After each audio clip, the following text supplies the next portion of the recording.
ತಂತ್ರಾಂಶನೇ ಇವರು ಸರಿಪಡಿಸ್ಕೊಳ್ದೆ ಎಲ್ಲ ವಿಶ್ವವಿದ್ಯಾಲಯಕ್ಕೆ ಏನು ಅಳವಡಿಕೆ ಮಾಡಿರೋದು ಒಂದು ಖಂಡನೀಯ ಅಂತ ಅಖಿಲ ಭಾರತೀಯ ವಿದ್ಯಾರ್ಥಿ ಪರಿಷತ್ ಇದನ್ನು ಖಂಡಿಸ್ತಾ ಇದೆ. ಯಾಕಂತಂದರೆ ಎಷ್ಟೋ ಜನ ಈ UCMS ತಂತ್ರಾಂಶದಿಂದ ಹೊರ ಬರಲಿಕ್ಕೆ ಆಗ್ತಾ ಇಲ್ಲ. ಯಾಕಂತಂದರೆ ಒಂದು ಎಕ್ಸಾಮ್ ಫೀಸ್ನ ತುಂಬಬೇಕಾದ್ರೂ UCMS ತಂತ್ರಾಂಶದಲ್ಲೇ ತುಂಬಬೇಕು.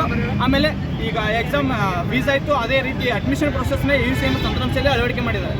ಅದು UCMS ತಂತ್ರಾಂಶ ಯಾವ ಥರ ಇದೆ ಅನ್ನೋದು ಸರಿಯಾಗಿ ವಿಶ್ವವಿದ್ಯಾಲಯಕ್ಕೆ ಇದು ಪರಿಕಲ್ಪನೆಯೇ ಇಲ್ಲ.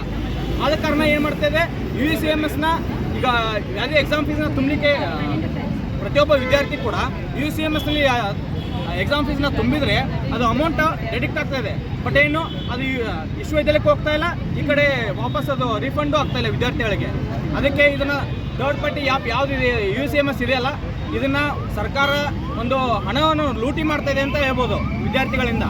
ಇದಕ್ಕೆ ಎಷ್ಟೋ ವಿಶ್ವವಿದ್ಯಾಲಯಕ್ಕೆ ಹೋಗಿ ಕೇಳಿದರೆ ಏನಂತಾರೆ, ನೀವು UCMS ಕೇಳಿದರೆ ನಮಗೆ ಸಂಬಂಧ ಇಲ್ಲ, ಸರ್ಕಾರಕ್ಕೆ ಕೇಳಿ ಅಂತಾರೆ.